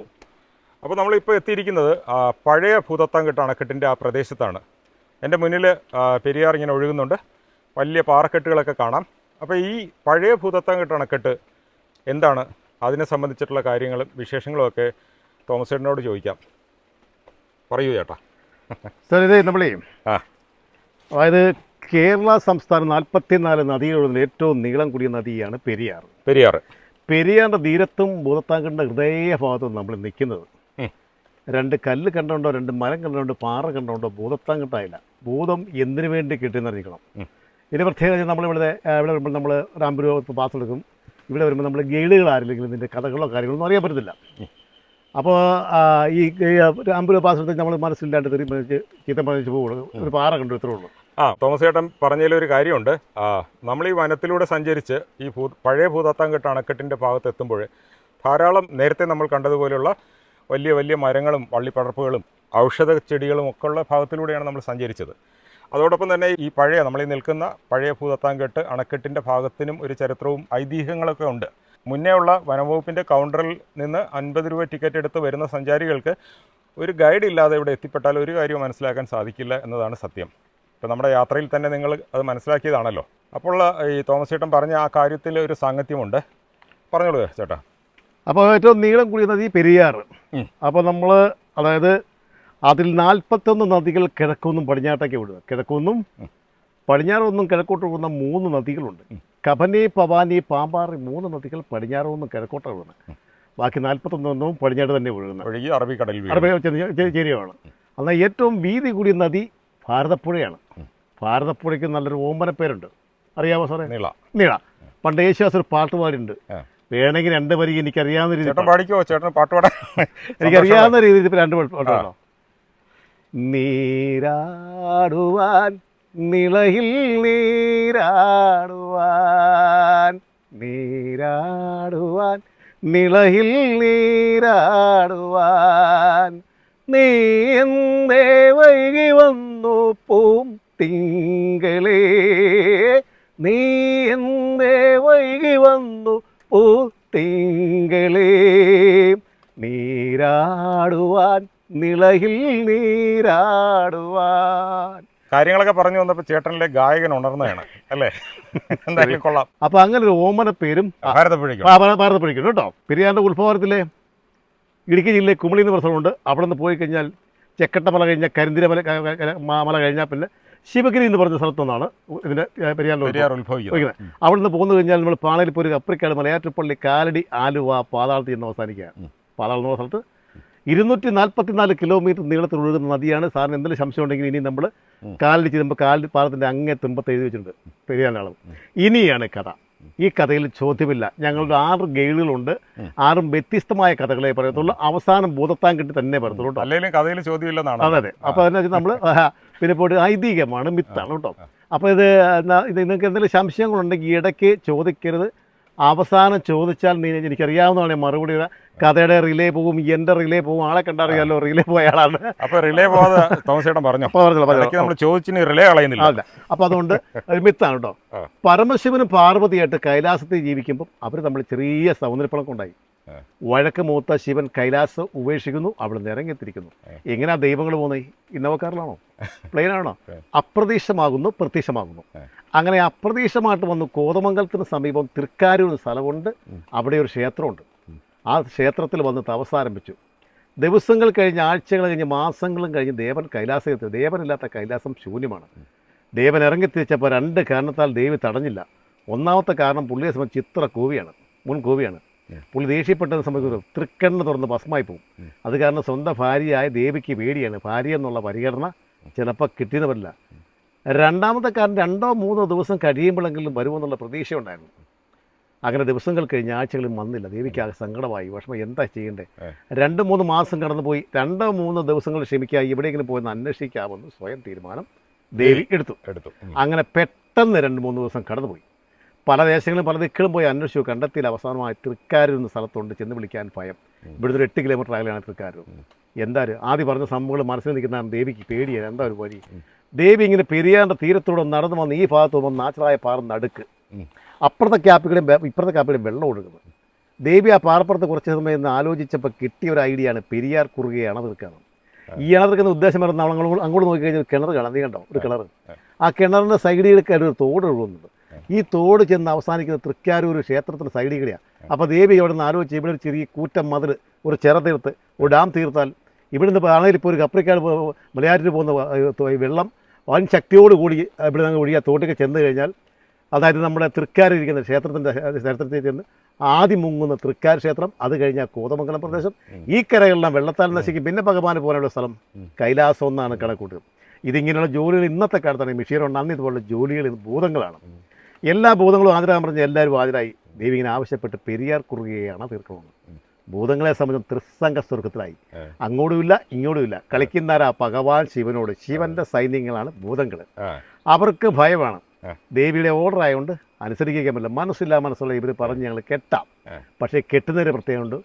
രാത്രിക്കാണ് ഭൂതങ്ങൾക്ക് ശക്തി. ഒരു ദിവസമേ കിട്ടുള്ളതാണെങ്കിലും സൂര്യൻ അങ്ങനെ ഈ കാണുന്ന ഓരോ കല്ലുകൾ ഇങ്ങനെ കെട്ടി ഇപ്പുറത്തും കെട്ടി അപ്പുറത്തും കെട്ടി അങ്ങേറ്റത് കാണുന്നൊരു ഗ്യാപ്പ് മാത്രമേ ഉള്ളൂ. സാറിന് വേണ്ടി അവിടെ പോയി നിന്ന് കാണാം. അകലെ നിന്ന് കാണുന്നതാണ് ഏറ്റവും ഭംഗി.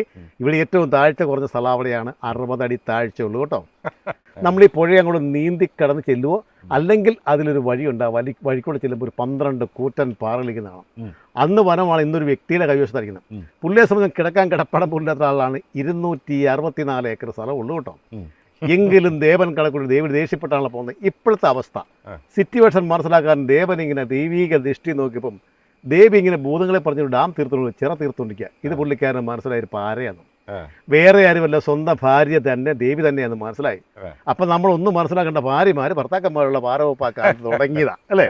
ഇത് എത്രയും പെട്ടെന്ന് തടഞ്ഞില്ലെന്ന് സംഭവിക്കും. കോതമംഗലം പ്രദേശം വെള്ളത്തിൽ നശിക്കും, തൃക്കാർ ക്ഷേത്രം വെള്ളത്തിൽ നശിക്കും. പുള്ളിയുടെ അവസ്ഥ പറഞ്ഞ് സ്വന്തം ഭാര്യയോടും പുള്ളി പരാജയപ്പെടുന്നു. സ്വന്തം ഭാര്യയോടും പുള്ളി പരാജയപ്പെടുന്ന എല്ലാ ഭർത്താക്കന്മാർക്കും അത്ര ഇഷ്ടമുള്ള കേസുകെട്ടല്ല, ഉള്ളവരും കാണും. ബുദ്ധിമാനായ പരമശിവൻ ആ തൃക്കാർ ഭാഗത്തുനിന്ന് ആ വനത്തികൾ താണ്ടി നടന്ന് വന്ന് ഇവിടെ വന്നപ്പോൾ ആ 12 കല്ലിലൊരു നിറഞ്ഞ പാറയുണ്ട്. ആ പാറയുടെ മണ്ടയ്ക്ക് വന്ന് നിന്ന് സൈറ്റെല്ലാം വീക്ഷിച്ചു, പണിയെല്ലാം ശ്രദ്ധിച്ച് ഇത് പൂർത്തീകരിക്കുന്ന തോന്നി കഴിഞ്ഞാൽ പുള്ളി പെട്ടെന്ന് ഷേപ്പ് മാറി, രൂപം മാറി. നല്ല അഴകുള്ളൊരു പൂവൻ കോഴി രൂപത്തിൽ ഷേപ്പ് മാറി. ഇതിൽ തലവനായ ഭൂതം നോക്കുമ്പോൾ അഴകുള്ളൊരു കോഴിപ്പോൻ നിൽക്കുന്നു. 3 പ്രാവശ്യം ചിറകെട്ടടിച്ച് കോഴിയായിട്ട് നീട്ടി അങ്ങോട്ട് കൂവി. കോഴി കൂവി കഴിഞ്ഞാൽ സാധാരണ നേരം വെളുത്തു നമുക്ക് ഈ പണി പൂർത്തീകരിക്കാൻ കഴിയില്ലെന്ന് പറഞ്ഞ് ഇട്ടേച്ച് പോയ സ്ഥലത്തിലാണ് ഭൂതത്താൻ കിടന്ന് വീരുന്നത്. ഇതാണ് ഇതിൻ്റെ ഐതിഹ്യം. പിന്നെ ഇപ്പോൾ നമ്മൾ ഇവിടെ നിങ്ങൾ മാറിക്കഴിഞ്ഞാൽ ഒരു 12 കിലോമീറ്റർ ചുറ്റളവിൽ ഒരു 5 ക്ഷേത്രങ്ങൾ ഇന്ന് മുടിഞ്ഞു കിടപ്പുണ്ട്. അതിൽ 3 ശിവക്ഷേത്രവും ഒരു ദുർഗാദേവി ക്ഷേത്രവും ഒരു ശ്രീ അയ്യപ്പൻ്റെ ക്ഷേത്രവും. ഇത് കൂടാതെ 100 കണക്കിന് മുനീറകളുണ്ട്. ഇവിടെ ഞാൻ ആദ്യം പറഞ്ഞ പോലെ ഇടമലയാർ ഡാം കഴിഞ്ഞാൽ ഒരു 45 കിലോമീറ്റർ നടക്കി എന്നാൽ ഒരു വനമുണ്ട്. ആ വനത്തിന് അവിടെ ഒരു 4 സൈസ് ആദിവാസികൾ ഇന്ന് താമസിക്കുന്നുണ്ട്. അതിന് നടുക്ക് അതിഭയങ്കരമായ ഒരു മലയുണ്ട്. ആ മലയുടെ പേരാണ് കാറ്റൂതിമല. പഴയ കാലങ്ങളിൽ മനുഷ്യനെ പച്ചയ്ക്ക് കഴുത്തറുത്ത് ബലി കൊടുക്കുന്ന ബലി കല്ലുകളെ കൊണ്ടാണ്. ഇതൊക്കെ ഞങ്ങൾ പോയി കണ്ടിട്ടുള്ളതാണ്. ഇപ്പോഴുണ്ട്. ഇവിടെ നമ്മൾ മാറി കഴിഞ്ഞാൽ തുണ്ടത്തിൽ ശിവക്ഷേത്രം എന്ന ക്ഷേത്രമുണ്ട്. ഒരു 3 കിലോമീറ്റർ 3 വർഷങ്ങൾക്ക് മുമ്പേ അവിടെ പൂജയൊക്കെ നടക്കുന്നുണ്ടായിരുന്നു. ഈ അനിമൽസിൻ്റെ പ്രശ്നങ്ങൾ, ആന, കടുവ, അതിൻ്റെ പുലിയൊക്കെ ഉള്ളതാണ്. ഇപ്പോൾ അവിടെ ഫോറസ്റ്റുകാർ ഒരു കാരണവശാലും അങ്ങനെ ആളെ കയറ്റിപ്പെടുന്നില്ല. അപ്പോൾ അതിൻ്റെ അവിടെ ആ ക്ഷേത്രത്തിൻ്റെ ചുറ്റുമതിലുകളും ഓട് കഷ്ണങ്ങളും ഇങ്ങനെ ചിന്നി കിടക്കുന്നു. അപ്പോൾ 20 വർഷങ്ങൾക്ക് മുമ്പേ അന്നത്തെ കാലത്ത് സർക്കാർ ആ ഓട് കഷ്ണങ്ങളെല്ലാം അവിടെ പറക്കി അത് പരിശോധനയ്ക്ക് വിട്ട് കഴിഞ്ഞപ്പം അത് 30 ദിവസം കഴിഞ്ഞ് 1.5 മാസം കഴിഞ്ഞിട്ട് ഇതിൻ്റെ റിസൾട്ട് വരുന്നത് ഇങ്ങനെയാണ്. ഈ ഓട് നിർമ്മിച്ചിട്ട് 2500 വർഷങ്ങൾക്ക് മുമ്പെയാണെന്നാണ് പറയുന്നത്. അപ്പോൾ നമ്മളൊന്നും മനസ്സിലാക്കേണ്ടത് മനുഷ്യൻ ജീവിച്ചിരുന്നു എന്നുള്ള ഏക തെളിവാണ്. ജീവിച്ചിരുന്ന മനുഷ്യരെല്ലാം ഈ ക്ഷേത്രങ്ങൾ മുന്നിൽ കാണുമ്പോഴത്തേന് ജീവിച്ചിരുന്ന മനുഷ്യരെല്ലാം ഹിന്ദുക്കളാണെന്നുള്ളതാണ്. അപ്പോൾ ഈ ക്ഷേത്രങ്ങളും അവിടെ കാണുന്ന 12 കല്ലുകളും ആ ഗ്യാപ്പടയ്ക്കുള്ള 12 കല്ലുകളും ഈ കാണുന്ന ഗ്യാപ്പും ഭൂതങ്ങൾ അന്ന് അറിഞ്ഞോ അറിയാതെ കൊണ്ടാണ് 3-4 അറകൾ അവിടെ ഉണ്ടാക്കി വെച്ചിട്ടുണ്ട്. ഇവിടെ വരുന്ന എല്ലാ കപ്പിൾസിനും എൻജോയ് ചെയ്യാനായിട്ട് ആ 3-4 അറകൾ ഉണ്ടാക്കിയിട്ട് നമ്മൾ കാണാൻ വന്നിരിക്കുന്ന ഈ ഗുഹയും കണ്ടിട്ടാണ് ഇതിന് സത്യത്തിൽ ഭൂതത്താൻ കിട്ടുന്ന പേര് വന്ന. ഇതാണ് ഇതിൻ്റെ ഐതിഹ്യം. അല്ലെങ്കിൽ അന്ന് കാലത്ത് ഐതിഹ്യം കെട്ടുകഥയായിട്ടും പറയാം. അതെ, ഐതിഹ്യം പറഞ്ഞല്ലോ. അപ്പോൾ എൻ്റെ ചോദ്യം, നേരത്തെ ഇത് ഒരു അണയായിരുന്നല്ലോ. അപ്പോൾ ഇവിടെ വെള്ളം ഡാം പോലെ ഇങ്ങനെ കെട്ടി നിൽക്കുകയായിരുന്നു. അപ്പോൾ എന്ത് സാഹചര്യത്തിലാണ് ആ ഒരു ഇത് സ്വാഭാവികമായിട്ട്, ഐതിഹ്യമല്ല ഞാൻ പറയുന്നത്, സ്വാഭാവികമായിട്ട് പാറക്കല്ലുകളാൽ തീർത്തപ്പെട്ട ഒരു അണ. അപ്പോൾ അന്ന് അപ്പോൾ അതുകൊണ്ടാണല്ലോ പഴയ ഭൂതത്താൻകെട്ടെന്ന് പറയുന്നത്. അപ്പോൾ എന്ത് സാഹചര്യത്തിലാണ് ഈ ഒരു അണ ആ പാറക്കല്ലുകൾ പൊട്ടിച്ച് ഈ നദി തുറന്നു വിട്ട് ആ പഴയ അണ അവർ ഇല്ലാതാക്കിയത്? അത് ഇല്ലാതാക്കിയത് കഴിഞ്ഞാൽ ഞാനിപ്പോൾ പറഞ്ഞ ആ തോടുണ്ടല്ലോ, തൃക്കാർ ക്ഷേത്രത്തിന് സൈഡിലേക്ക് പോകുന്ന റോഡ് 1957 നമ്മുടെ പുതിയ ഭൂതത്താൻകെട്ട് അത് പണിത് അത് ഓപ്പൺ ചെയ്ത് കഴിഞ്ഞപ്പോൾ 1957 പണി ആരംഭിച്ചു. 64 നമ്മുടെ EMS മുഖ്യമന്ത്രി ആയിരിക്കുന്ന സമയത്ത് ജലസേന വകുപ്പ് വന്ന് PR കുറുപ്പ് ഉദ്ഘാടനം ചെയ്ത് ഈ വെള്ളം താഴത്തേക്ക് ഇട്ടു. പാണരിപ്പൂർ കപ്രിക്കാട് ഒഴുകുന്ന വെള്ളം ഇവിടെ ഒഴുകാതെ കൊണ്ട് വൻ ശക്തിയോടെ അങ്ങോട്ട് ഒഴുകിക്കൊണ്ടിരിക്കുക ഈ തോടുകളിൽ. അപ്പോൾ അവിടുത്തെ കൃഷികളൊക്കെ നശിച്ച് കഴിഞ്ഞപ്പോൾ നാട്ടുകാരെല്ലാം കൂടി ഒരു പരാതി കൊടുത്ത് സർക്കാരിലേക്ക് പരാതി കൊടുത്തപ്പോൾ ഈ ഭാഗത്ത് നിന്ന് കുറേ കല്ലുകളെല്ലാം കൈത്തവർ വെച്ച് വെടിവെച്ച് പൊട്ടിച്ച് മാറി. അത് കഴിഞ്ഞപ്പോഴാണ് നമ്മുടെ വെള്ളം ഇതിലെ ഒഴുകിക്കൊണ്ട് മറ്റേ ആ ഒരു ഗ്യാപ്പിൽ ഒരു 400 മീറ്റർ വീതിയിൽ ഒഴുകുന്ന പുഴ അത്രയും കൊണ്ട് ചുരുങ്ങി ആ ഒരു ഗ്യാപ്പിൻ്റെ, അതാണ് ഞാൻ ആദ്യം പറഞ്ഞ് കോമഡിയായിട്ട് പറഞ്ഞെങ്കിലും 60 അടി താഴ്ച ഞാൻ ഇത് ഇത്രയോ സ്ഥലങ്ങളിൽ പോകുന്ന വെള്ളമെല്ലാം ചുറ്റുവഴിച്ച് വീഴും. 27 പേര് വെള്ളത്തിൽ പോയി മരിച്ചതാണ് പല പ്രാവശ്യമായിട്ട്. ഇവിടെ മരിച്ചവരെല്ലാം 30 വയസ്സിന് താഴെയും ഈ 10-15 വയസ്സിന് മേലിലുള്ള പിള്ളേരുമാണ് മരിച്ചത്. കാരണം 2 വീശിച്ച് നോക്കാൻ ആളില്ല. ഇന്നിപ്പോൾ നമ്മുടെ ജീവനക്കാരി അതായത് ഇവിടെ ഇരിക്കുന്ന കാണത്തില്ലേ, ഒറ്റയ്ക്ക് ഇരുന്ന് മടക്കുന്നതുകൊണ്ട് പുള്ളിക്ക് അതിലേക്ക് യാതൊരു മടുപ്പുമില്ല. കാരണം വൈകുന്നേരം വരെ ഇരുന്നാൽ ശമ്പളം കിട്ടുമല്ലോ എന്നുള്ള കാരണം ഇരിക്കുന്നതാണ്. ഇതാണ് ഇതിൻ്റെ പ്രത്യേകത, ഭൂതത്താങ്കേണ്ട വിശേഷവും. പിന്നെ ഇപ്പോൾ ഞാൻ കഥയിൽ ചോദ്യമില്ല എന്ന് പറഞ്ഞാൽ ഞാൻ മറുപടി പറഞ്ഞില്ല. കഥയിൽ ചോദ്യം ഞങ്ങൾ മിക്കവാറും കോളേജിൽ നിന്ന് വരുന്ന പിള്ളേർ ഞങ്ങളോട് ചോദിക്കുള്ളൂ, ചേട്ടാ പിറ്റേ ദിവസം പണിയില്ല, പണിയാൻ പാടില്ല, സ്ട്രൈക്കായിരുന്നോ, ജൂനിയർ തിരക്കായിരുന്നു, അതുകൊണ്ടാണ് ഞങ്ങൾ ഈ കഥയിൽ ചോദ്യമില്ല എന്ന് പറഞ്ഞത്. അപ്പോൾ തോമസ് ചേട്ടൻ പറഞ്ഞ ഐതിഹ്യവും കഥകളും ഒക്കെ കേട്ടല്ലോ. അപ്പോൾ പുള്ളിയോട് ഇവിടെ വരാറുള്ള കുട്ടികളൊക്കെ ചോദിക്കാറുണ്ട്, ഭൂതഗണങ്ങൾക്ക് എന്തുകൊണ്ട് അടുത്ത ദിവസം ഈ ഭൂതത്താൻകെട്ട് അണയുടെ പണിയെടുത്തുകൂടെ എന്ന് കുട്ടികൾ ചോദിക്കാറുണ്ട്. പിറ്റേന്ന് സ്ട്രൈക്കായിരുന്നോ ബന്ധായിരുന്നോ എന്നൊക്കെയാണ് അവർ ചോദിക്കുന്നത്. അപ്പോൾ അതാണ് തോമസ് ചേട്ടൻ ആദ്യമേ പറഞ്ഞത് തമാശ രൂപത്തിൽ, കഥയിൽ ചോദ്യമില്ല എന്ന്. അപ്പോൾ എന്തായാലും പഴയ ഭൂതത്താൻകെട്ടിലെ കാഴ്ചകളും വിശേഷങ്ങളൊക്കെ നമ്മുടെ തോമസ് ചേട്ടൻ പങ്കുവച്ചിരിക്കുകയാണ്. അവിടുത്തെ വിശേഷങ്ങളൊക്കെ നിങ്ങളുമായിട്ട് പങ്കുവച്ചു. അങ്ങനെ നമ്മൾ കാടിറങ്ങി തിരിച്ചതാ ടിക്കറ്റ് കൗണ്ടർ സ്ഥിതി ചെയ്യുന്ന ആ ഒരു ഭാഗത്തേക്ക് എത്തിച്ചേർന്നിരിക്കുകയാണ്. അപ്പോൾ ഇന്നത്തെ യാത്രയിൽ നമ്മോടൊപ്പം പങ്കുചേർന്ന തോമസ് ചേട്ടന് പ്രത്യേക ഒരു നന്ദി. എന്തായാലും ഇതുപോലത്തെ കാഴ്ചകളൊക്കെ കാണണമെങ്കിൽ ഒരു ഗൈഡ് നമ്മുടെ കൂടെ ഇല്ലെങ്കിൽ നടക്കില്ല. നേരത്തെ സാറ് സൂചിപ്പിച്ച പോലെ ഒരാൾക്ക് 50 രൂപ ടിക്കറ്റ് ഫീ കൊടുത്ത് അവിടെ നിന്ന് നമ്മൾ നടന്ന് ഈ കാട്ടിലൂടെ അങ്ങനെ അങ്ങ് പോയി ആ പഴയ ഭൂതത്താൻകെട്ട് സ്ഥിതി ചെയ്യുന്ന ആ ഒരു പ്രദേശമൊക്കെ കണ്ട് വെറുതെ തിരിച്ചു പോരാം എന്ന് മാത്രമേ ഉള്ളൂ. പക്ഷേ കാട്ടിലുള്ള മരങ്ങളെക്കുറിച്ചും സസ്യങ്ങളെക്കുറിച്ചും മറ്റ് ചരിത്രങ്ങളെക്കുറിച്ചും ഐതിഹ്യങ്ങളെക്കുറിച്ചൊക്കെ അറിയണമെങ്കിൽ എന്തായാലും ഇതുപോലത്തെ ഗൈഡ് നമ്മോടൊപ്പം ഉള്ളത് നല്ലതായിരിക്കും. അപ്പോൾ എന്തായാലും നിങ്ങൾ ഈ ഒരു ഭാഗത്തേക്കൊക്കെ യാത്ര ചെയ്യുകയാണെങ്കിൽ, ഈ ഭൂതത്താൻകെട്ടിലേക്കൊക്കെ യാത്ര ചെയ്യുകയാണെങ്കിൽ ടിക്കറ്റ് കൗണ്ടറിൽ വന്നു കഴിഞ്ഞ് ഒരു ഗൈഡിനെ ആവശ്യപ്പെട്ട് കഴിഞ്ഞാൽ അവിടെ നിന്ന് അവർ ഒരു ഗൈഡിനെ വിട്ടുതരുന്നതായിരിക്കും. അപ്പോൾ അവരെ കൂട്ടിക്കൊണ്ട് പോയിട്ട് അവിടുത്തെ കാഴ്ചകളും വിശേഷങ്ങളൊക്കെ നിങ്ങളുമായിട്ട് പങ്കുവയ്ക്കുന്നതായിരിക്കും. അപ്പോൾ ഇനി വേറെ പ്രത്യേകിച്ചൊന്നുമില്ല. അപ്പോൾ ഒരിക്കൽ കൂടി നന്ദി പറഞ്ഞുകൊണ്ട് നമ്മൾ ഇവിടെ നിന്നങ്ങ് മാറുകയാണ്. ഓക്കെ, അപ്പോൾ ഇനി വരുമ്പോൾ കാണാം. വലിയ സന്തോഷം പരിചയപ്പെട്ടതിൽ. ഓക്കെ തോമസ് ചേട്ടാ, ശരി. അങ്ങനെ നമ്മൾ തോമസ് ചേട്ടനോട് യാത്രയൊക്കെ പറഞ്ഞ് വനത്തിനുള്ളിൽ നിന്ന് പുറത്തേക്ക് ഇറങ്ങി തിരിച്ചു വന്ന് കാറിൽ കയറി കേട്ടോ. അതിന് മുൻപ് നമ്മൾ പുതിയ ഭൂതത്താൻകെട്ട് സ്ഥിതി ചെയ്യുന്ന ആ ഒരു ഭാഗത്തേക്ക് പോയി കുറച്ച് വിഷ്വൽസ് ഒക്കെ എടുത്തു. അപ്പോഴത്തേനും പിന്നെയും മഴ തുള്ളി തുടങ്ങി. അതുകൊണ്ട് അവിടെ നിന്ന് അത്യാവശ്യം വിഷ്വൽസ് ഒക്കെ എടുത്ത് പെട്ടെന്ന് വന്ന് തിരിച്ച് കാറിൽ കയറിയിരിക്കുകയാണ്. ഇപ്പോൾ എവിടെ കലാപരിപാടി അവതരിപ്പിക്കാൻ പോയാലും മഴയാണ് പ്രശ്നം. ഇതേ അവസ്ഥ അല്ലേ? നമ്മൾ ആ കാട്ടിലൊക്കെ പോയിട്ട് നന്നായിട്ടൊരു വീഡിയോ ഒന്നും എടുക്കാൻ പറ്റിയില്ല എന്നാണ് സത്യം. നമ്മൾ കുറച്ച് തിരക്ക് പിടിച്ചിട്ടൊക്കെയാണ് ആ വീഡിയോ എടുത്തു വന്നത്. എങ്ങനെയെങ്കിലും ഒക്കെ ഒന്ന് പെട്ടെന്ന് ഈ പരിപാടി കഴിച്ച് പുറത്ത് ചാടണം എന്നുള്ളൊരു ഉദ്ദേശത്തിൽ. അപ്പോൾ എന്തായാലും ആ ഒരു പഴയ ഭൂതത്താൻകെട്ടിലെ കാഴ്ചകളും വിശേഷങ്ങളൊക്കെയാണ് നമ്മൾ കണ്ടത്. അതിനുശേഷമാണ് ഞാൻ ഈ പറഞ്ഞ പോലെ നമ്മൾ ഈ പുതിയ ഭൂതത്താൻകെട്ട് ഭാഗത്തേക്ക് വന്നത്. ഇത് 1957 ഈ ഒരു ഭൂതത്താൻകെട്ട് ഡാം നിർമ്മിച്ചത് അല്ലേ സാറേ? അതെ, 1957 അതിൻ്റെ പണി ആരംഭിച്ചത്. പിന്നീട് ഒരു ദശകത്തോളം നീണ്ടു പണി തീരാനായിട്ട് ഏതാണ്ട് 1964 അത് പൂർത്തിയായെങ്കിലും വീണ്ടും കുറച്ച് വർഷങ്ങളെടുത്തു അതിൻ്റെ ഉദ്ഘാടനം നിർവഹിക്കപ്പെടാനായിട്ട്. അങ്ങനെ 1967 ഈ പുതിയ ഭൂതത്താൻകെട്ട് അണക്കെട്ടിൻ്റെ ഉദ്ഘാടനം നിർവഹിക്കപ്പെട്ടത്. അന്നത്തെ EMS മന്ത്രിസഭയിലെ ജലസേചന മന്ത്രിയായിരുന്ന ശ്രീ PR കുറുപ്പാണ് ഈ ഡാം ഉദ്ഘാടനം ചെയ്തത്. ഇത് നമുക്ക് അറിയാവുന്നതുപോലെ പെരിയാർ നദിയുടെ കുറുകെ പണിതിട്ടുള്ള ഒരു ഡാമാണ്. പ്രധാനമായിട്ടും കാർഷിക ആവശ്യങ്ങൾക്ക് വേണ്ടിയിട്ടാണ് ഈ പുതിയ ഭൂതത്താൻകെട്ട് അണക്കെട്ട് പണി തീർത്തിട്ടുള്ളത്. പിന്നെ നമുക്ക് ഈ ഭൂതത്താൻകെട്ട് അണക്കെട്ടിൽ നിന്ന് നമ്മൾ നോക്കുമ്പോൾ കാണുന്ന കാഴ്ചകൾ, ഇതിന് സമാന്തരമായിട്ടൊരു പുതിയ പാലം പണി തീർത്തിട്ടുണ്ട്. മുന്നേ ഈ പാലം വരുന്നതിന് മുന്നേ വാഹനങ്ങളും യാത്രക്കാരുമൊക്കെ ഭൂതത്താൻകെട്ട് അണക്കെട്ടിൻ്റെ മുകളിലൂടെ സഞ്ചരിച്ചിട്ടാണ് മറുകര എത്തിയിരുന്നത്. ഇപ്പോൾ പുതിയ പാലം വന്നതിന് ശേഷം അവർ ആ ഡാമിൻ്റെ മുകളിലൂടെയുള്ള വാഹന സഞ്ചാരം അവർ നിരോധിച്ചിരിക്കുകയാണ്. എങ്കിലും വിനോദസഞ്ചാരികൾക്കും ഈ തദ്ദേശീയരായിട്ടുള്ള ആൾക്കാർക്കും കാൽനടയായിട്ട് ഡാമിൻ്റെ മുകളിലൂടെ സഞ്ചരിച്ച് ഇവിടുത്തെ കാഴ്ചകളും മറ്റുമൊക്കെ കാണാൻ അനുവദിച്ചിട്ടുണ്ട്. അപ്പോൾ ഇതൊക്കെ തന്നെയാണ് പുതിയതായിട്ട് നിർമ്മിച്ചിട്ടുള്ള ഭൂതത്താൻകെട്ട് ഡാമിനെ കുറിച്ച് പറയുകയാണെങ്കിൽ. പിന്നെ ഈ ഭൂതത്താൻകെട്ട് ഡാമിനോടനുബന്ധിച്ച് ഒരു പാർക്കുണ്ട്, അതോടൊപ്പം തന്നെ ബോട്ടിംഗ് സൗകര്യമുണ്ട്. ബോട്ടിലൊക്കെ സഫാരി ചെയ്ത് പല സ്ഥലങ്ങളിലേക്കൊക്കെ നമുക്ക് പോകാനായിട്ട് സാധിക്കുന്നതാണ്. അതെന്തായാലും ഇനി മറ്റൊരു അവസരത്തിലാവാം. കാരണം എന്താണെന്ന് വെച്ച് കഴിഞ്ഞാൽ മഴ പെയ്യുന്നതുകൊണ്ട് നമുക്ക് ഇനി വിഷ്വൽസ് ഒന്നും അത്ര ക്ലിയർ ആയിട്ട് എടുക്കാനായിട്ട് സാധിക്കില്ല. ഇപ്പോൾ അങ്ങോട്ട് പോയത് തന്നെ വളരെ ബുദ്ധിമുട്ടിയാണ്. അപ്പോൾ പിന്നെ ഇനി ബോട്ടിൽ കയറി നമ്മൾ അങ്ങോട്ട് പോയി മഴയാണെങ്കിൽ ഈ പറയുന്ന ഒരു നല്ല കാഴ്ചകളൊന്നും നമുക്ക് കാണാനായിട്ട് സാധിക്കില്ല. ഇനിയൊരു അവസരത്തിൽ വരുന്ന സമയത്ത് നമുക്കതെല്ലാം നല്ല രീതിയിൽ തന്നെ ചിത്രീകരിക്കാം എന്നാണ് ഇപ്പോൾ വിചാരിക്കുന്നത്. ഇനിയിപ്പം ഇന്നത്തെ വീഡിയോ നമുക്ക് ഇവിടെ വെച്ച് താൽക്കാലികമായിട്ട് അവസാനിപ്പിക്കാം. മറ്റൊരു വീഡിയോയിൽ മനോഹരമായ കാഴ്ചകളുമായിട്ട് വരാം. അതുവരെ ഏവർക്കും ബൈ. Yes, by.